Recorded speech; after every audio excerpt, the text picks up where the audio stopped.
Alright, so I'm going to start the Regear on the LJ. I went with 513 gears from Revolution. I've got the Master Rebuild kit right here with Timken bearings in it. And I'm going to go with an aux locker. I really wanted selectables this time. The YJ has lunchbox lockers, and while they work great off-road, they're not super great on the road. So for the LJ, I was going to spend a little more money. Decided to go with aux. I think aux has some good advantages over other selectables. They can be manually locked, they can be air locked, they can be electronically locked. I am going to go with electric actuation. But there's no little O-rings inside, to leak air. There's no tiny little copper lines that are brazed on that are really fragile. None of that stuff. And I don't have to buy a beefy cover when you have an aux locker because the cover is part of the locker. So I'm going to go with that, and I still have my setup bearings and setup race and everything from when I regeared the YJ. So I'm going to get all this opened up and start on the front.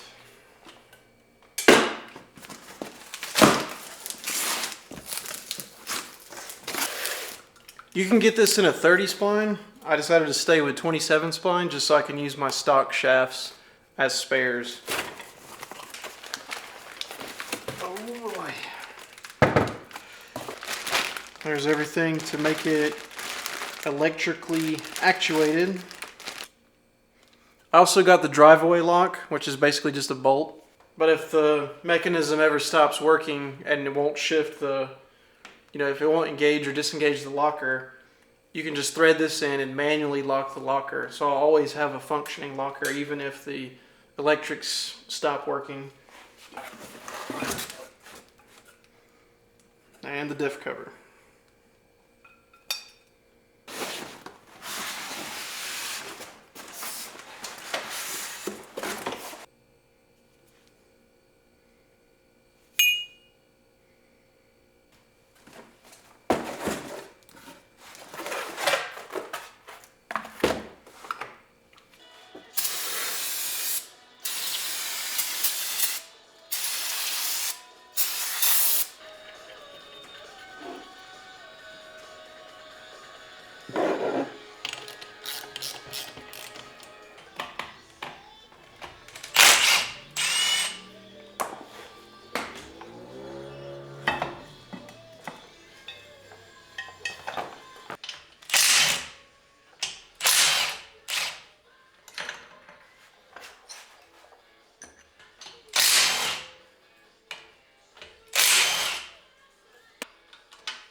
Okay, this entire carrier is scrapped now.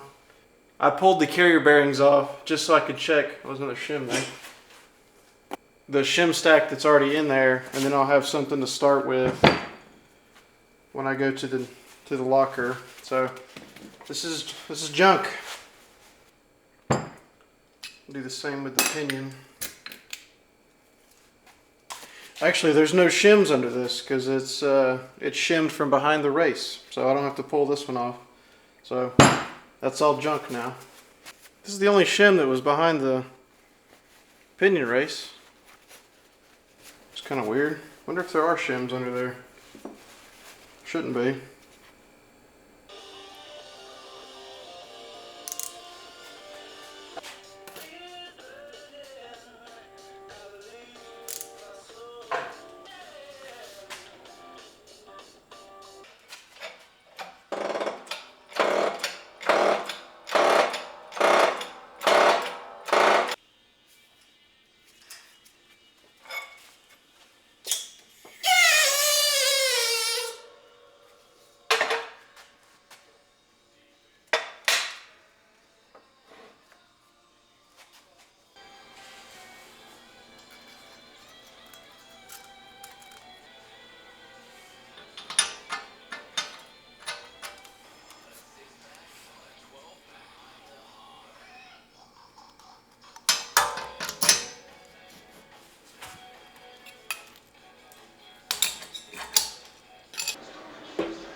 So I kind of messed up when I was putting this ring on. I didn't realize I wouldn't have a good way to hold it so that I could torque the ring bolts. So I'm going to use the carrier in the housing like this to hold it while I torque the ring bolts. That way I can use the pinion to keep it from spinning.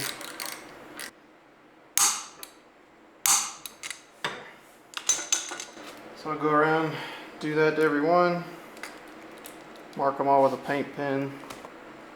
There, that'll do. Just go around and do all of them. Alright, so I had the carrier out probably 5 or 6 times, and I got to a pattern that I'm happy with. Backlash is right at 7 or 8, and the pattern looks fine to me. So I'm going to send it like it is. I just got to pull everything back out, press on the reel bearings, hammer in the reel race for the pinion, and get the pinion preload set because there's no shims in there right now. So I'm just going to blow through that, and then this should be done, hopefully.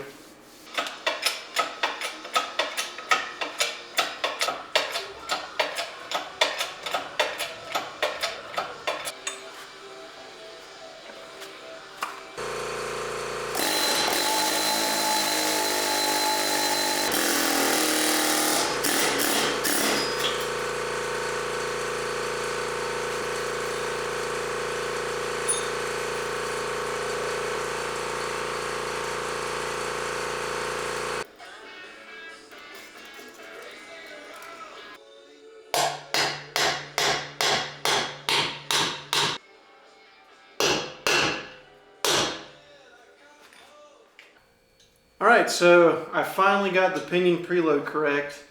It is right at 12, between 12 and 14, so that's right where it should be. I always have trouble getting the preload right with these shim stacks. It's just like I always need 1 or 2 thousandths in one direction or the other, and I can never get the combination just right to make that happen, but I got it finally. So I almost had a huge problem. This yoke is brand new. I was going to replace the yoke anyway because the seal surface where the pinion seal rides had worn a groove into the old yoke. So I was going to replace this anyway, and but I noticed that both the old yoke and this new one fit really, really tight on this pinion from Revolution, like too tight, where I had to hammer it on with a 4-pound dead blow, you know, to get it started. And both yokes fit perfectly fine on the old pinion, so I'm not sure what Revolution did, if they have a slightly oversized, you know, pinion spline or whatever it is, but I forced the pinion on with the nut, with the setup nut, and I used my big impact and I slightly screwed the threads up on the pinion. So luckily I was able to save it. I have a die that fit. It's 3/4 by 16. So I was able to save it, but man, that was close. I almost screwed this pinion up and would have had to start over basically. So to help that pinion, or help this yoke fitment problem, I didn't film anything just because I was panicking and I didn't really know what I was doing or how I was going to fix it. So, but I eventually got it, and I actually took some valve grinding compound, put it around the top of the pinion splines, took the yoke, put it on, pressed it on with my hydraulic press, and then pulled it off with this. This is a pinion yoke puller specifically for removing these. So I would pull it off and then I would press it back on again, pull it off, press it back on again. And now I got it where that pinion is super tight, but it goes on and off, you know, by cranking the pinion nut down, and it's not so tight where it's destroying the threads. So now this yoke and this pinion are perfectly matched, just like a valve would be on a valve seat in an engine. So I got all the valve grinding compound wiped off and everything's fine, but it's still a very tight fit. Just a weird problem. I don't know if that's common with Revolution gears or not. This is my first setup with Revolution, but I definitely did not have that problem with Yukon. I had other problems with Yukon. Alright, so that's it. I've already got all the other bearings and everything pressed on. I've actually got this whole axle ready to go. I've got a new bushing in the top right here, and I've got the other bushing installed over here on the top of the truss for the upper control arms. They're both drilled out to 7/16 so that I can use Johnny joints on both sides. So now I'm going to pull this back out, install my oil slinger back here, the pinion seal, put this on, put the real nut on, lock it down with some red Loctite, get the locker in, check backlash, check pattern. Hopefully everything is good to go.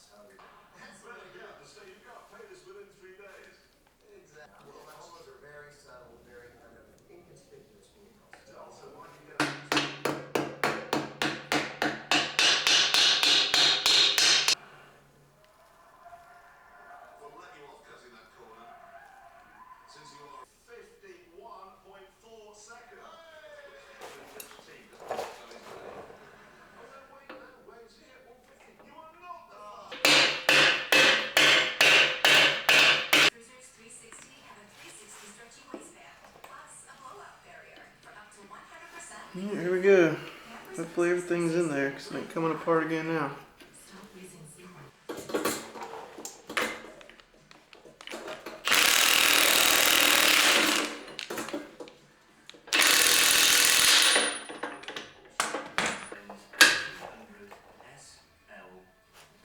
Yep.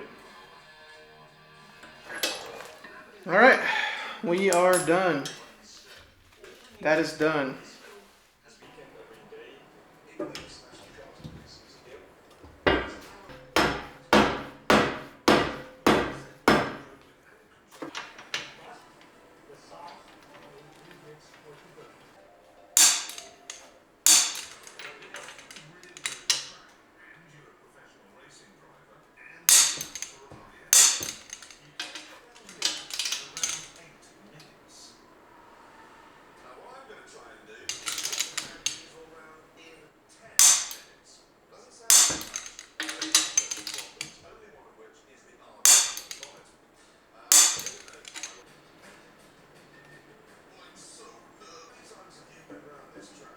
It's like 9.5. So that's in spec.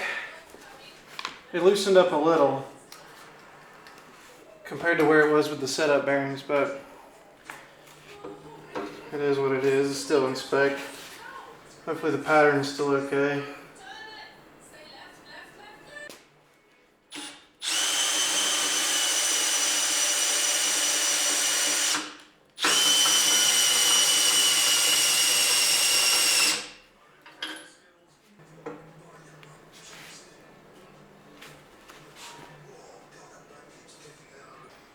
Alright, so the pattern is different from what it was with the setup bearings. The drive side, I think, is still pretty good. It did move. The pattern moved down further towards the face right here, but it's still a full, oval, full contact patch. The coast side is not as good. It moved farther towards the root of the tooth. I think that's what it's called. Or, further in towards the locker. It's not terrible. It's not as good as it was.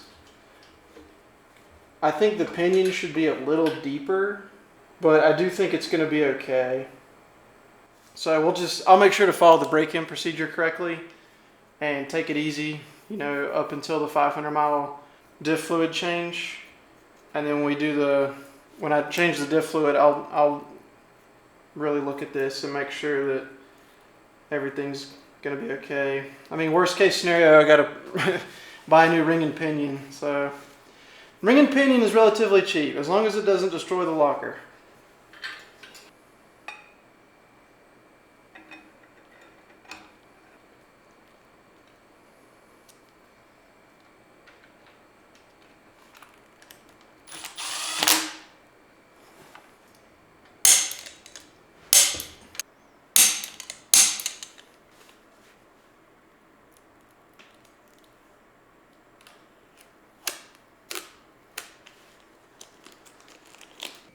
Alright, so it's been a few days. I slept on this and I've decided that it's going to be perfectly fine as it is. I was a little worried about how the pattern looked, but I consulted some literature. Yukon actually has a manual that says the location of the pattern doesn't actually matter side to side as long as it's centered up and down in the tooth. So it's still a full contact patch on the tooth. It's just a little offset from center, but it's going to be okay. If I wasn't worried about the pinion threads getting completely destroyed by removing this final nut, I would probably take it apart and set the pinion a little deeper and try to perfect it, but I'm not going to risk destroying the pinion threads for what's probably going to be perfectly fine. So this is done. I got my upper bushings put in. This is just a stock replacement for now. This is the Barnes one, the poly bushing right here from Barnes. Just gonna run those for now. Eventually I want to do Johnny joints for both of these. I've got new ball joints. They are Spicer original ball joints. So the only thing left to do is weld on my lower control arm skids, finish painting the bottom of this thing, and I'm gonna be reusing the knuckles that are on the LJ currently. So whenever I swap this in, I'll put those knuckles on this. And then I've got a new set of unit bearings from Timken, and I have a set of chromoly shafts from Revolution. So I'll put all that on there. I've already got brand new brakes on the Jeep, so this will all be brand new basically. So I'm calling this good. Up next I have a rear bumper that I'm going to do. It's a welded together kit from Barnes, and I've started getting some of my suspension parts in to do the lift. I'm going to swab this in as I'm doing the lift, and I'm going to re-gear the rear as I'm doing the lift. I'll have more room underneath to work on the 44 in the back. So more to come, getting close on the LJ. I'm getting really excited to finish the LJ because I've started collecting parts for the YJ and I've got some pretty cool ideas for that. So, alright, more to come.